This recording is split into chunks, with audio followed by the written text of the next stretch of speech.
Hello दोस्तों, नमस्कार। आज हम PYQ लेके आए हैं जो आरआरबी एनटीपीसी में आए हुए थे। ये एग्ज़ाम 16 मार्च पहली शिफ्ट का है, जो कि अभी कल ही आंसर की आई है। तो चलिए वीडियो को शुरू करते हैं। उससे पहले यदि चैनल पर आप नए हैं तो चैनल को सब्सक्राइब कर लीजिए और वीडियो को लाइक कर दीजिएगा। यह आपके एग्ज़ाम में आने वाले एग्ज़ाम में हेल्पफुल होगी, इसलिए हम इसका एनालिसिस करेंगे। तो चलिए देखते हैं।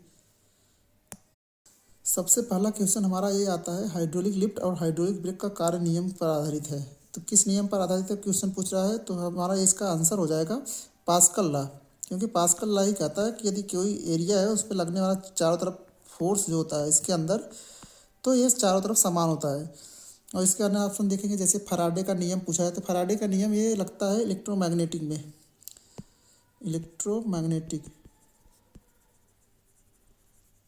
और इसके गैस गैर विषयक नियम क्या होता है? गैर विषयक नियम एक गैस पे लगता है, क्योंकि ये गैस पे लगता है, जिसमें इसके कहता है कि किसी भी गैस में मतलब प्रेशर जो होता है उसके बाद इसका टेम्परेचर, प्रेशर और टेम्परेचर का रिलेशन बताता है। और ये हमारा कुलाम लॉ, ये फोर्स बताता है, फोर्स बिटवीन टू चार्जेज, मतलब कोई चार्ज है Q1 Q2 के बीच, ये फोर्स बताता है। तो ये हमारा पहला क्वेश्चन हो गया। अब बढ़ते हैं नेक्स्ट क्वेश्चन की ओर। दूसरा क्वेश्चन है, जुलाई 2025 में 17वें इंटरनेशनल डिफेंस इंडस्ट्री फेयर में तुर्की द्वारा शक्तिशाली नॉन न्यूक्लियर बम का नाम क्या था? मतलब ये प्रदर्शित किया गया तुर्की द्वारा, तो इसका नाम पूछा है। तो ये करंट अफेयर्स का क्वेश्चन है, इसका डायरेक्ट आपको पता होना चाहिए, नहीं तो आप कहीं कर नहीं सकते। तो इसका आंसर होगा गजब। ये इसका ऑप्शन सी सही है। अब बढ़ते हैं नेक्स्ट क्वेश्चन की ओर। तीसरा क्वेश्चन है, भारतीय संविधान का कौन सा अनुच्छेद पुरुष और महिलाओं के लिए समान कार्य के लिए समान वेतन सुनिश्चित करता है?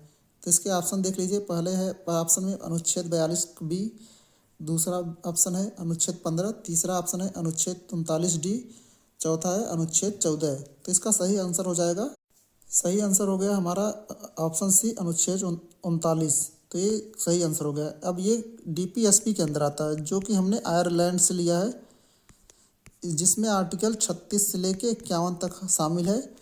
अब बात करें ऑप्शन बी के अनुच्छेद 15, तो यह फंडामेंटल राइट है। और आप ये अनुच्छेद 14, ये भी फंडामेंटल राइट है। अब हम बात करें DPSP में, तो DPSP में ये आर्टिकल 39 की, तो 39 के कई पार्ट है। जैसे पहले ए आता है, तो 39A में क्या कहा गया है कि ये कहता है कि किस जीविका का अधिकार, मतलब ये जीविका का मतलब रोजगार करने का अधिकार देता है। तो ये जीविका का अधिकार देता है।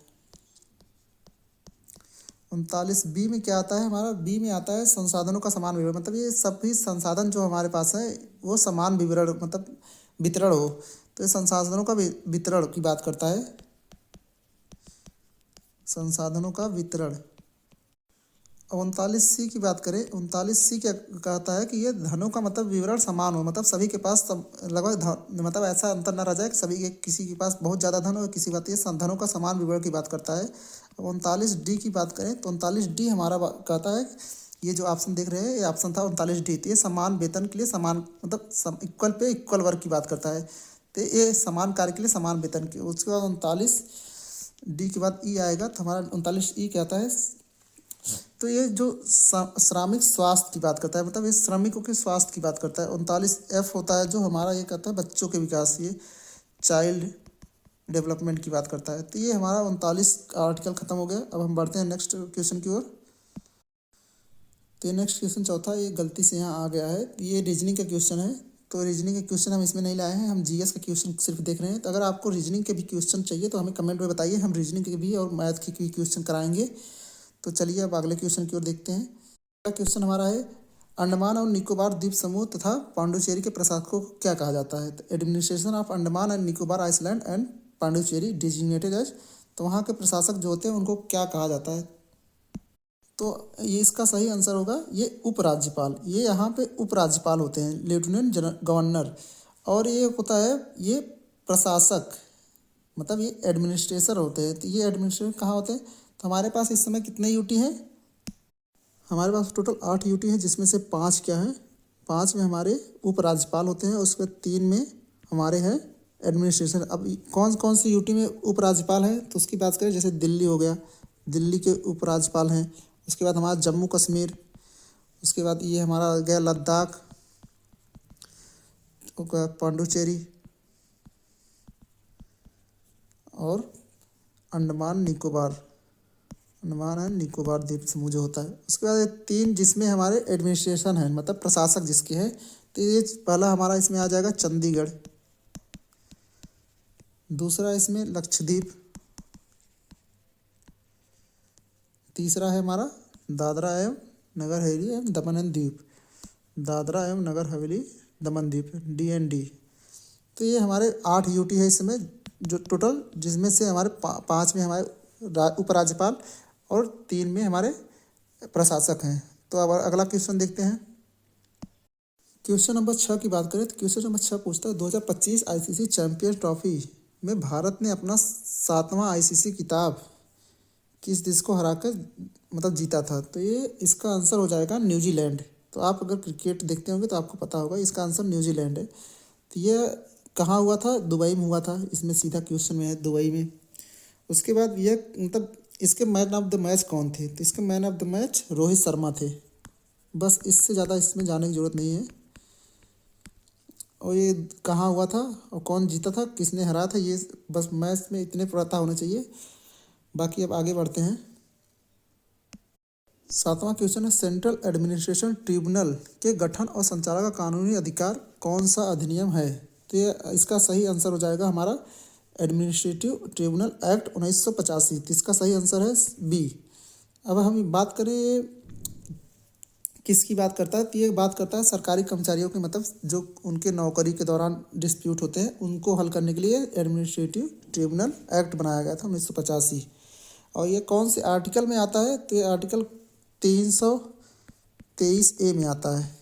कभी पूछिए तो ऐसा पूछेगा नहीं, तो 323A में आता है जिसमें आप देख सकते हैं। उसके बाद हम बात करें जैसे एक ऐसे और भी ट्रिब्यूनल बनाए गए हैं, जैसे हमारा होता है एक NGT।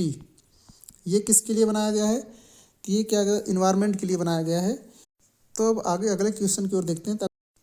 दिसंबर 2025 में वित्त मंत्री ने राज्यों के किस फिस्कल फ्रेमवर्क के तहत ऋण सीमा बनाए रखने को कहा था। तो इसका सही आंसर हो जाएगा ऑप्शन बी FRBM। तो इसका फुल फॉर्म होता है fiscal responsibility and budget management act 2003। तो ये 2003 का एक्ट है FRBM, जिसके तहत क्या होता है कि ये फिस्कल डेफिसिट को मतलब कंट्रोल करने के लिए बनाया गया था। अब हम आगे बढ़ते हैं नेक्स्ट क्वेश्चन की ओर। 16 अक्टूबर 2025 को नई दिल्ली में हुई इंडिया मर्क्यूसर प्रेफरेंशियल ट्रेड एग्रीमेंट चर्चा का मुख्य उद्देश्य क्या था। तो इसका बारे में ऑप्शन देख लीजिए। इसमें पहला ऑप्शन है common currency, defence policy coordinate करना, एजुकेशन सिस्टम स्टैंडर्डाइज करना, चौथा ऑप्शन है ट्रेड और इन्वेस्टमेंट बढ़ाना। तो इसका सही आंसर हो जाएगा हमारा ट्रेड एंड इन्वेस्टमेंट बढ़ाना, क्योंकि ये ट्रेड एंड इन्वेस्टमेंट से रिलेटेड है।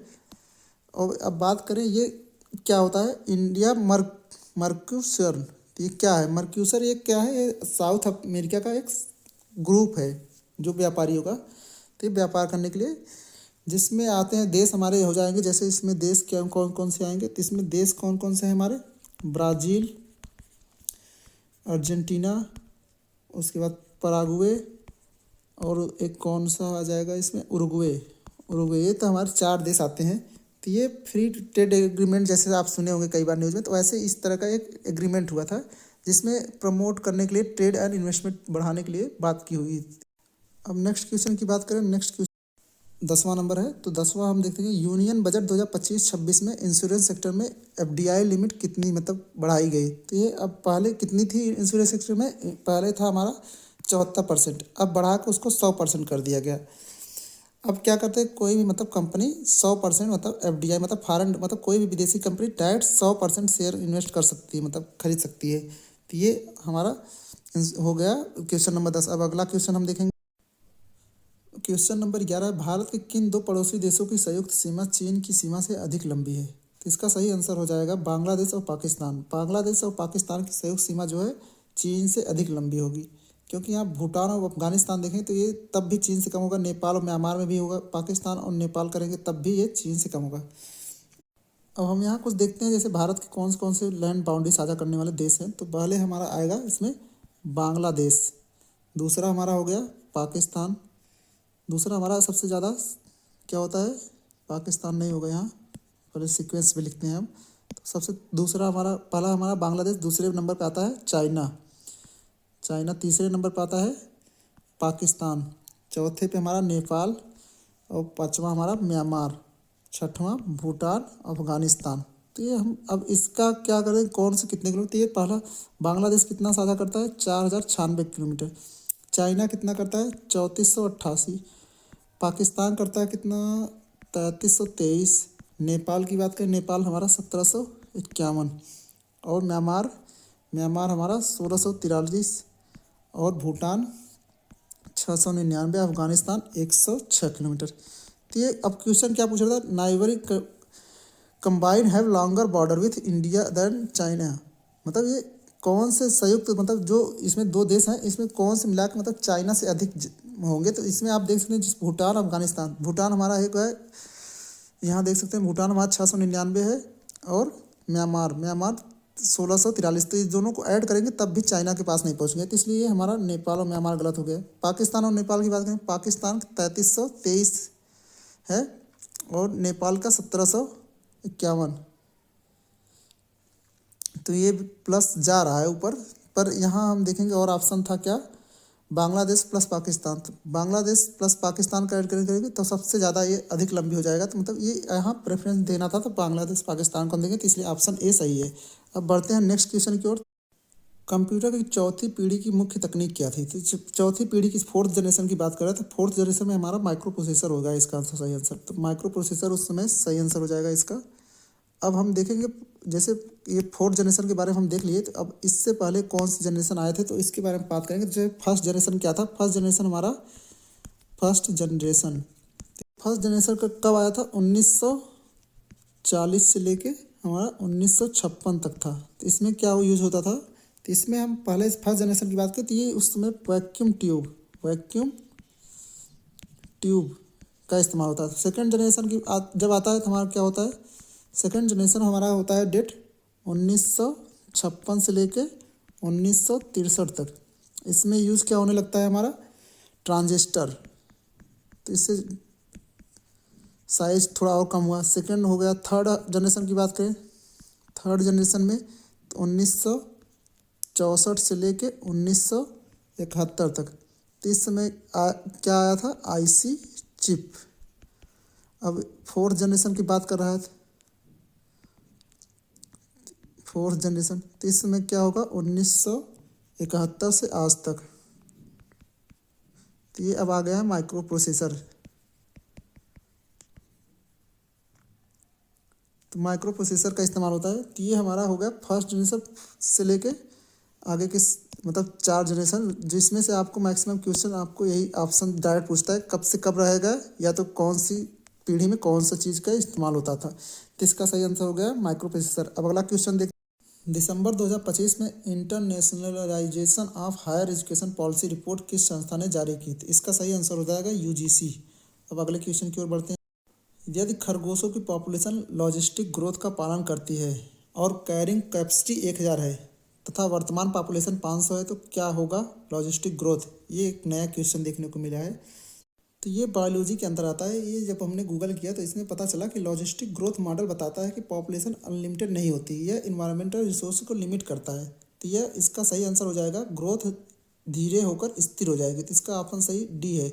अब अगले क्वेश्चन की ओर देखते हैं। क्वेश्चन है, डाल्टन के एटॉमिक थियरी का कौन सा पोस्टुलेट गलत सिद्ध हुआ है। तो डाल्टन के बारे में पूछा है। तो डाल्टन का एटॉमिक थियरी तो सबसे पहले पता होना चाहिए। डाल्टन का एटॉमिक थियरी जो कि 1808 में आया था। कब आया था, 1808 में। तो इसमें क्या कहे थे कि मैटर छोटे छोटे कणों से बना होता है और ये मतलब इंडिविजुअल, मतलब ये अब इससे छोटा नहीं हो सकता। लेकिन बाद में क्या होता है, इसको भी तोड़ देते, मतलब एटम को भी तोड़ देते, जिसे इलेक्ट्रॉन, प्रोटॉन, न्यूट्रॉन में। तो ये यही मतलब, तो ये 3 पार्टों में डिवाइड हो गया। तो इसी से मतलब इनका ये जो थियरी थी ये गलत हो जाती। तो इसका सही आंसर हो गया मैटर कंसिस्ट इंडिविजुअल एटम। मतलब ये इस जो बोले थे कि ये मैटर को क्या है कि ये कंसिस्ट मतलब ये इंडिविजुअल है, पर इससे भी आगे गए तो ये इलेक्ट्रॉन प्रोटॉन न्यूट्रॉन में डिवाइड हो गया है। अब आप आंसर का हमें कमेंट करके बताइए कि ये इलेक्ट्रॉन प्रोटॉन न्यूट्रॉन की खोज कौन किया था। तो इनमें तीनों का आंसर आप कमेंट में दीजिए। अब बढ़ते हैं हम आगे अगले क्वेश्चन की ओर। 16 नंबर क्या है, कौन सा sector online transaction, payroll processing, inventory control और डाटा एनालिसिस में कंप्यूटर का उपयोग करता है। तो ये पूछ रहा है कौन सा सेक्टर, मतलब ये ऑनलाइन ट्रांजैक्शन हो गया, पेरोल प्रोसेसिंग, इन्वेंट्री कंट्रोल, ये सब किसके अंदर आते हैं। तो ये सब बिजनेस और कॉमर्स के अंदर आता है। इसका सही आंसर हो जाएगा बिजनेस एंड कॉमर्स। तो ये सही आंसर इसका है business and commerce industry, D option सही है। तो अगला क्वेश्चन नंबर 17 का रहा है, 1990 तक भारत के जीडीपी में किस सेक्टर का शेयर अधिक बढ़ा। तो ये क्वेश्चन थोड़ा कम लैंग्वेज सही नहीं लग रही है हमको। तो इसका जैसे अभी पूछा होगा, जैसे 1990 तक, तो इस 1990 तक हमारा क्या था, इंडस्ट्री और इंडस्ट्री नहीं, ये एग्रीकल्चर और माइनिंग मतलब दोनों का कंबाइन मतलब ज़्यादा था। 1990 के बाद की बात करेगा तो सर्विसेज सेक्टर में सबसे ज़्यादा था। तो इसका आंसर जैसा भी क्वेश्चन पूछे वैसा ही देना है। तो अभी हम यहाँ मान के चल रहे हैं कि ये 1990 तक का पूछा है, तो इसलिए एग्रीकल्चर या माइनिंग इसका सही आंसर हो जाएगा। अब बात करें क्वेश्चन नंबर 18 का रहा है, थावरचंद गहलोत के बारे में कौन सा कथन सही है। तो ये एमपी से कर्नाटका के पहले, तो ये एमपी के जो रहने वाले थे ये कर्नाटका के पहले गवर्नर बनते हैं, ये मतलब एमपी से। दूसरा ऑप्शन क्या कर रहा है, 19वां गवर्नर कर्नाटका। तो ये दोनों ऑप्शन सही है, ये करंट का क्वेश्चन है। अब अगला क्वेश्चन देखते हैं हम, हड़प्पा सभ्यता का कौन सा शहर अपने डाकयार्ड के लिए प्रसिद्ध है। तो ये डाकयार्ड मतलब वो जो मतलब जहाँ से एक्सपोर्ट इंपोर्ट होता था। तो इसके लिए सबसे सरल क्वेश्चन मान सकते हैं ये, क्योंकि कोई भी पढ़ता है सबसे पहले यही जानता है। तो इसका सही आंसर हो जाएगा लोथल। तो ये लोथल डाकयार्ड के लिए प्रसिद्ध है। अब हम इसमें और ऑप्शन देखेंगे, जैसे यहाँ बात करें मोहनजोदारो, तो ये मोहनजोदारो किसके लिए फेमस था, यहाँ ग्रेट बाथ। और कौन सा चीज़ था वो हम कमेंट में बताएं। और कालीबंगन क्या था, ये एग्रीकल्चर डिफेंस मतलब यहाँ कृषि से रिलेटेड मतलब हमें एविडेंस मिले थे। उसके धोलावीरा क्या था, ये धोलावीरा ये भी गुजरात में आता है। इस यहाँ पे क्या था अभी याद नहीं आ रहा, आप कमेंट में बताइए आपको पता हो तो। अब बढ़ते हैं नेक्स्ट क्वेश्चन की ओर। नेक्स्ट क्वेश्चन हमारा 20 नंबर है, बैंकिंग लॉ अमेंडमेंट एक्ट 2025 के अनुसार सब्सटांशियल इंटरेस्ट की सीमा 5 लाख से बढ़ाकर कितनी कर दी गई। तो इसकी सीमा, आप डायरेक्ट करंट के क्वेश्चन है तो करंट से क्वेश्चन काफ़ी आए हैं, तो इसका डायरेक्ट आंसर होगा 2 करोड़। तो ये अब 2 करोड़ की सीमा हो गई है इसकी। क्वेश्चन नंबर 21 हमारा है, इंडो ब्राह्मा नदी का इंडस, गंगा और ब्रह्मपुत्र में विभाजन किस कारण हुआ था। तो इसका आंसर हमारा कहीं कहीं देखने को मिलेगा आपको रिवर कैप्चर, मतलब रिवर का मतलब बंटवारा हो गया, कहीं दिखेगा आपको प्लेस्टोसीन अपहीवल। तो ये दोनों ऑप्शन में से आप एग्जाम ने तो ये पहला ए माना है सही आंसर, पर कहीं कहीं आप देखेंगे रिवर कैप्चर, क्योंकि ये जब नदियों का बंटवारा से हुआ है कहीं, अब ये कहीं कहीं मतलब भूगोलिक स्थिति पर परिवर्तन से हुआ है। तो ये इसका सही आंसर, अब एग्जाम ने जो माना तो हम इसको सही मान के चलते हैं। तो इसका सही आंसर ए मान के चलेंगे, प्लेस्टोसीन अपहीवल। तो नेक्स्ट क्वेश्चन की ओर बढ़ते हैं। हमारा India EFTA trade and economic partnership agreement कब साइन हुआ। तो जो 1 अक्टूबर 2025 से लागू हुआ। तो ये इंडिया EFTA मतलब EFTA trade and economic partnership, तो ये कब साइन हुआ था, 1 अक्टूबर 2025 से लागू हुआ है। पर इसका पूछ रहा कब साइन हुआ था, इसका सही आंसर होगा मार्च 2024। नेक्स्ट दिसंबर 2025 किस कल्चरल म्यूजिकल ग्रुप ने 10वीं वर्षगांठ मनाई। ये भी करंट का क्वेश्चन है, तो इसका सही आंसर है रोबिर किरण। तो ये आप देख सकते हैं करंट अफेयर्स में। नेक्स्ट है 24 नंबर, समर सोलिस्टिक पर सूर्य सीधे किस अक्षांश पर होता है। तो ये समर सोलिस्टिक की बात करें तो समर सोलिस्टिक पे मतलब, तो इसका सही आंसर होगा ट्रॉपिक ऑफ कैंसर। तो ये समर सोलिस्टिक होता कब है, तो ये 21 जून को होता है। ट्रॉपिक ऑफ कैंसर पे जब सूर्य की किरणें मतलब डायरेक्ट पड़ने लगती है, तो इसे कहते हैं ट्रॉपिक मतलब समर सोलिस्टिक। तो ये क्या होता है, जैसे ये पृथ्वी हमारी हो गई, तो ये हमारा होता है इक्वेटर, और ये होता है 23.5 डिग्री साउथ और 23.5 डिग्री नॉर्थ। तो ये जब नॉर्थ में मतलब समर सोलिस्टिक का होता है जब यहाँ 21 जून को सन की किरणें डायरेक्ट यहाँ पड़ने लगती है। ये सन हो गया, तो इस सन की किरणें जब डायरेक्ट मतलब 23.5 डिग्री पे पड़ती है, तो इसी को कहते हैं ट्रॉपिक ऑफ कैंसर। अब आप हमें कमेंट बताइए ट्रॉपिक ऑफ कैंसर कितने देशों से गुजरती है। और बाकी अब यहाँ पे जब साउथ में जब 23.5 डिग्री साउथ से पता है, इसको क्या कहते हैं विंटर सोलिस्टिक।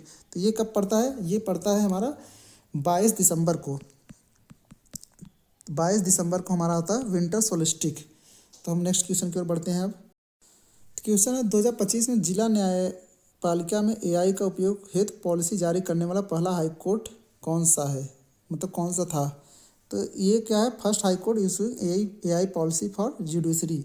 तो इसका सही आंसर होगा केरला हाईकोर्ट। केरला हाईकोर्ट ने अभी मतलब अपने मतलब ये जुडिशरी में मतलब एआई का यूज करेंगे। तो इससे क्या एआई का यूज करके क्या करेंगे, ये जैसे केस मैनेजमेंट होता है, केस मैनेजमेंट को देखेंगे, लीगल रिसर्च कोई होगी तो उसके बारे में देखेंगे, डॉक्यूमेंट जैसे कोई सर्च करना हो तो ये एआई से, उसके बाद कोई भी डाटा ऑर्गेनाइज ये सब एआई से करवाएंगे। तो ये करंट का क्वेश्चन ये भी है। तो हम अब नेक्स्ट क्वेश्चन की ओर बढ़ते हैं। फाइनेंशियल ईयर 2025-26 Q1 में रियल जीवीए में किस सेक्टर ने निगेटिव ग्रोथ देखी गई। तो इसका सही आंसर होगा माइनिंग एंड क्यूरिंग। तो ये क्या हुआ, माइनिंग एंड क्यूरिंग मतलब ग्रोथ कम देखने को मिला, तो इसीलिए ये रियल जीवीए क्या होता है, जीवीए होगा हमारा gross value added, gross value added. तो ये हमारा जीवीए मतलब ये सबसे कम देखा गया। ये भी करंट का क्वेश्चन है। तो ये करंट के काफ़ी हार्ड क्वेश्चन है क्योंकि ये सब कोई पढ़ता नहीं ज़्यादातर इस छोटे एग्जामों के लिए। तब हम आगे बढ़ते हैं। स्लैश एंड बर्न एग्रीकल्चर को झारखंड में किस नाम से जाना जाता है। अब एक आ गया हमारा मतलब स्लैश एंड बर्न एग्रीकल्चर के बारे में पूछ रहा है। तो ये स्लैश एंड बर्न एग्रीकल्चर हमारा झारखंड में पूछा। झारखंड में हमारा क्या होता है ये, तो इसको झारखंड में कुरुआ कहते हैं, कुरुआ। तो ये अलग अलग स्थानों पर अलग अलग नाम से जानते हैं। झारखंड में कुरुआ हो गया, और जैसे हमारा यहाँ देख सकते हैं, और जैसे नॉर्थ ईस्ट में किस नाम से जानते हैं, नॉर्थ ईस्ट में इसको कहते हैं झूम। उसके बाद हमारा आंध्र प्रदेश में ऐसी कृषि क्या कहते हैं, पोडू। और उसके बाद और कहाँ होता है, मध्य प्रदेश में, तो मध्य प्रदेश में बेवर। और हमारा उड़ीसा में हमारा होता है ये दहिया। ये कुछ और जगहों के नाम है। तो ये क्या करते हैं स्लैश एंड बर्न में, ये मतलब पेड़ को काट देते हैं, वहाँ जो पेड़ होते हैं उसको काट के उसके बाद जला देते हैं, उसी से जो खाद बनती है तो उसी में खेती करते हैं। तो ये ऐसे करते हैं एक जगह मतलब करने के बाद फिर ये दूसरी जगह मतलब ऐसा करते हैं। तो ये कुछ दिनों तक लिए छोड़ देते हैं करने के बाद, तो ये हमारा स्लैश एंड बर्न एग्रीकल्चर हो जाता है। तब नेक्स्ट, तो भारत में सबसे अंत में आने और सबसे अंत में जाने वाली यूरोपीय शक्ति कौन थी। तो ये पूछ रहा है सबसे कौन से यूरोपीय सबसे लास्ट में आए थे और कौन से सबसे लास्ट में गए थे। तो इसका सही आंसर हो जाएगा हमारा फ्रेंच, क्योंकि ये सबसे लास्ट में कब गए थे, ये सबसे लास्ट में हमारा 1962 में गए थे। मतलब 1962 में हमारा ये ऑफिशियल ट्रांसफ़र किए थे।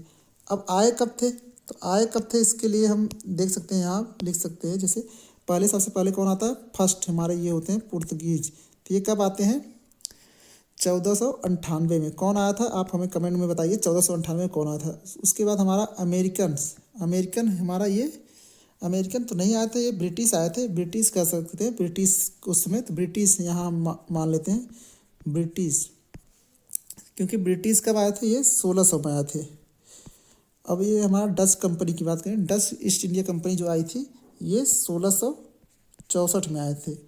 और ये फ्रेंच की बात करें, फ्रेंच हमारा कब आते हैं, तो ये फ्रेंच आए थे हमारा 1664 में। सॉरी, यहाँ हम 1664 लिख दिए, तो ये 1664 नहीं, ये हमारा होगा, ये डच हमारा आते हैं 1604 में, क्योंकि डच मतलब ये पुर्तगालिस के बाद डच हमारे आते हैं। पर ये जो ब्रिटिश होते हैं ये कंपनी की इस्टेब्लिशमेंट 1600 में हो जाती है, और ये आते हैं 1605 में। तो इसलिए इसके लिए पहले सेकंड नंबर पर डच ही आते हैं। और हमारा नेक्स्ट क्वेश्चन है, भारत में पंचायती राज व्यवस्था लागू करने की सिफारिश किस समिति ने की थी। तो ये सबसे मतलब फेमस क्वेश्चन है। तो इसका सबसे सरल आंसर होता है, सबसे सही, बलवंत राय मेहता। ये क्या कहते हैं, बलवंत राय मेहता समिति ने एक रिपोर्ट जारी की थी जिसमें ये बात किए थे कि मतलब 3 टियर सिस्टम की। जैसे इसमें हमारा पहला क्या होगा, विलेज लेवल पे हमारा होगा विलेज पंचायत। उसके बाद क्या होगा, पंचायत समिति होगा, जो कि हमारा ब्लॉक लेवल पे होगा। तो ये पंचायत समिति होगा। उसका जिला लेवल क्या था हमारा, डिस्ट्रिक्ट लेवल पे हमारा था जिला परिषद। ये हमारा बलवंत राय मेहता समिति जो कि मतलब ये दिए थे। अब ये कमेटी मतलब कब बनाई गई थी, कमेटी बनाई गई थी 1957 में, कि पंचायती राज व्यवस्था की सिफारिश के लिए मतलब 1957 बनाई गई थी। बाकी ये रिपोर्ट आगे जाके देते हैं। तो ये रिपोर्ट हमने 3 विषय, मतलब पहला क्या हो गया हमारा ग्राम पंचायत, दूसरे नंबर पर हमारा पंचायत समिति, तीसरा हमारा जिला परिषद। तो ये जिला परिषद की बात करते हैं। और इसमें क्या होता है, अब ये कब लागू हो, कब से होता है, तो ये 73वां संविधान संशोधन, 73वां संविधान कॉन्स्टिट्यूशन अमेंडमेंट एक्ट 1992 के द्वारा क्या होता है, इसको मतलब स्टेटस मिलता है पंचायती राज को, पंचायती राज कॉन्स्टिट्यूशन सॉरी साफ साफ लिखा करें, पर आदत ही नहीं है। कॉन्स्टिट्यूशनल स्टेटस मिला था। तो ये जाके 73वां संविधान संशोधन अधिनियम के द्वारा 1992 में मिला था। अब अगले क्वेश्चन की बात, पहला उपग्रह कौन सा था। तो ये भी मतलब आप अगर साइंस एंड टेक में पढ़ेंगे तो सबसे पहला उपग्रह की बात कर रहा है। तो सबसे पहला उपग्रह हमारा यहाँ आर्यभट्ट था, जिसको किसने लॉन्च किया था। तो इसको लॉन्च कौन किया था, उस समय था सोवियत यूनियन, आज के समय रसिया कह सकते हैं। तो रसिया ने इसको लॉन्च किया था आर्यभट्ट। तो ये पहले उस समय मतलब ये कब लॉन्च हुआ था, तो 1975 में रूस से लॉन्च हुआ था। तो उस समय इसरो बन तो गया था, पर अभी इंडिया में क्या था, इस लॉन्चिंग सेटअप नहीं था। तो इसलिए इसको आर्यभट्ट को सोवियत यूनियन ने लॉन्च किया था। और अब आगे हम देखेंगे नेक्स्ट क्वेश्चन, शरीर की सबसे बड़ी ग्रंथि कौन सी है। तो सबसे बड़ी ग्रंथि कौन सी होती है, हमारे लीवर होती है। अब अगला क्वेश्चन हम देखेंगे, भारत की सबसे लंबी नदी कौन सी है। तो सबसे लंबी नदी गंगा है, जिसकी लंबाई हम यहाँ देख सकते हैं, जिसकी लंबाई है 2525 किलोमीटर। और यह इंडिया मतलब ये गंगोत्री ग्लेशियर से निकलती है। और इंडिया में उत्तराखंड, उसके बाद उत्तराखंड, यूपी, उसके बाद बिहार, उसके बाद पश्चिम बंगाल, उसके बाद बांग्लादेश में प्रवेश करती है। बांग्लादेश के बाद ये बंगाल की खाड़ी में जाके गिरती है। तो इसकी टोटल लंबाई कितनी है, 2525। अब नेक्स्ट क्वेश्चन की बात, कौन सा तत्व सबसे अधिक विद्युत चालक है। तो ये सबसे मतलब इलेक्ट्रिसिटी मतलब सबसे ज़्यादा बेस्ट कंडक्टर कौन सा है। तो सबसे बेस्ट कंडक्टर यहाँ माना जाता है सिल्वर को।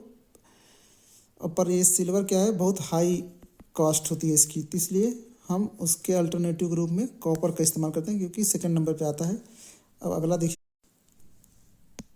भारतीय संविधान का अनुच्छेद 21 किससे संबंधित है। तो अनुच्छेद 21 हमारा संबंधित है लाइफ एंड लिबर्टी से। तो ये हमारा फंडामेंटल राइट है एक। तो ये जो फंडामेंटल राइट कहाँ से कहाँ तक है, 12 से 35 तक है। तो ये life and liberty fundamental right है। अब हम बात करें आर्टिकल 21 की, आर्टिकल 21A, जिसमें हम एक राइट क्या है हमारा, राइट टू एजुकेशन की बात करते हैं। तो ये राइट टू एजुकेशन हमारा आर्टिकल 21A में है। तो ये 21 में हमारा लाइफ एंड लिबर्टी की बात करता है। और ये हमारा इक्वलिटी किस में है, तो ये आर्टिकल 14 में है। उसके बाद ये हमारा फ्रीडम की बात करता है। फ्रीडम हमारे पास कितने तरह की फ्रीडम है, तो इस समय हमारे पास टोटल 6 तरह की फ्रीडम है। और बाकी हम यहाँ रिलीजन की बात करें, तो ये रिलीजन हमारा आर्टिकल 25 से 28 की बारे में बात करता है, जो रिलीजन के बारे में बात करता है। तो इसलिए अब हम आगे बढ़ते हैं, नेक्स्ट क्वेश्चन देखते हैं, कौन सा विटामिन सूर्य के प्रकाश से प्राप्त होता है। तो कौन सा विटामिन होता है, विटामिन डी होता है। तो जो विटामिन डी क्या होता है, सूर्य के प्रकाश से प्राप्त होता है। अब विटामिन ए का सबसे अच्छा स्रोत क्या माना जाता है, जैसे ये गाजर को मानते हैं, गाजर, कैरेट। विटामिन बी को क्या कहते हैं, विटामिन को मतलब बी किस में मिलता है, तो ये हमारा दाल वगैरह में मिलता है, विटामिन बी मतलब दालों से। और विटामिन सी क्या मिलता है, ये खट्टे मतलब नींबू मिलता है। तो विटामिन ए को क्या कहते हैं, साइंटिफिक नेम बताइए। यहाँ विटामिन ए की बात करें, विटामिन ए को क्या कहते हैं, रेटिनॉल, ये साइंटिफिक नेम है। विटामिन बी को क्या कहते हैं, विटामिन बी के कई ग्रुप होते हैं, जैसे B1 से लेके B12 तक। तो हम इसमें B1 का जैसे देख लेंगे, B1 को कहते हैं थायमीन, जैसे B12 को पूछ ले तो B12 क्या कहते हैं, कोबालामाइन। अब इसमें विटामिन सी को क्या कहते हैं, तो ये एस्कॉर्बिक एसिड होता है, विटामिन सी, एस्कॉर्बिक एसिड। उसके बाद ये हमारा विटामिन डी हमारा कैल्सीफेरॉल। और विटामिन ई को क्या कहते हैं, जैसे ई होता है तो इसको कहते हैं टोकोफेरॉल। और विटामिन के होता है, इसको क्या कहते हैं, पॉलीक्यूनोन। पॉलीक्यूनोन। अब ये हम देख सकते हैं, जैसे अब आगे बढ़ते हैं इस क्वेश्चन के लिए, बस आगे आगे पढ़ेंगे इसके बारे में। तो भारत का राष्ट्रीय पशु कौन सा है, तो सबसे सरल क्वेश्चन है जो बचपन से पढ़ते हैं। तो भारत का राष्ट्रीय पशु कौन होता है, टाइगर। तो अब बताइए टाइगर प्रोजेक्ट कब आया था, तो टाइगर प्रोजेक्ट हमारा कब आया था, 1973 में टाइगर प्रोजेक्ट लॉन्च होता है, जिसका उद्देश्य होता है कि बाघों की संख्या बढ़ाना होता है। अब ये सबसे पहले मतलब टाइगर रिजर्व हमारा सबसे पहला कौन सा था, ये आप हमें कमेंट में बताइए। अब हम बात करेंगे नेशनल बर्ड कौन सा है, तो नेशनल बर्ड हमारा पीकॉक। पीकॉक मतलब मोर है। उसके बाद नेशनल फ्लावर, तो नेशनल फ्लावर हमारा लोटस है। अब हम बात करें नेशनल फ्रूट की, नेशनल फ्रूट हमारा मैंगो है, जो कि सीजन आ रहा है मैंगो का। अब नेशनल ट्री की बात करें तो नेशनल ट्री हमारा बनियान ट्री, बरगद का पेड़। अब हम नेक्स्ट क्वेश्चन की बात, तो सबसे बड़ा महासागर कौन सा है, तो सबसे बड़ा महासागर कौन सा है, तो ये सबसे बड़ा होगा हमारा पैसिफिक ओशन। उसके बाद सेकंड नंबर पर हमारा कौन आता है, अटलांटिक ओशन, ये सेकंड पे है। फर्स्ट पे ये हमारा आता है पैसिफिक। उसके बाद इंडियन ओशन हमारा थर्ड नंबर पे आता है, इंडियन ओशन थर्ड नंबर पे। उसके बाद आर्कटिक सबसे छोटा, कभी पूछ ले सबसे छोटा तो सबसे स्मॉलेस्ट, तो सबसे स्मॉलेस्ट आर्कटिक ओशन है। अब नेक्स्ट क्वेश्चन की बात, संसद के दो सदन कौन से हैं, तो सबसे सबको पता होगा भारतीय संसद के दो सदन कौन से हैं, तो लोकसभा एंड राज्यसभा। तो ये हमारे संसद के दो सदन हैं। अब लोकसभा और राज्यसभा, जिसमें लोकसभा क्या होता है, हर 5 साल पे मतलब इसका विघटन होता है, नया चुनाव होता है, नए लोग चुने जाते हैं। राज्यसभा में क्या होता है, तो राज्यसभा कभी विघटित नहीं होता, तो ये राज्यसभा हमेशा मतलब ये हमेशा राज्यसभा में होता मतलब 6 साल टर्म होता है, जिसमें कोई भी चुना जाता है, तो हर 2 साल पे इसके मतलब मेंबर्स जुड़ते हैं और हटते हैं। तो अब नेक्स्ट क्वेश्चन देखते हैं, किस गैस को जीवनदायिनी गैस कहा जाता है, तो जीवनदायिनी गैस कौन सा है, तो जीवनदायिनी मतलब होता है कि मतलब लाइफ गैस। तो लाइफ गैस मतलब कौन सा है, तो ऑक्सीजन के बिना हम रह नहीं सकते, तो ऑक्सीजन हमारा लाइफ गैस है। तो ऑक्सीजन हमारे इन्वायरमेंट कितने परसेंट है, 21%। सबसे ज़्यादा कौन सा है, नाइट्रोजन। नाइट्रोजन का परसेंटेज कितना है, 78%। और सबसे कम यहाँ देख सकते हैं एक कार्बन डाइऑक्साइड है, जिसका हमारा होता है 0.04%।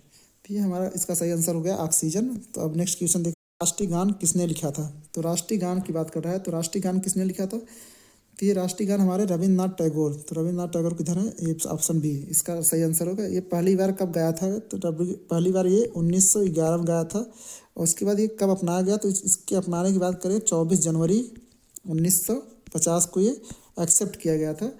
और इसको गाने की मतलब टाइमिंग क्या है, तो इसके 52 सेकेंड में हमारा राष्ट्रीय गान को गाया जाता है।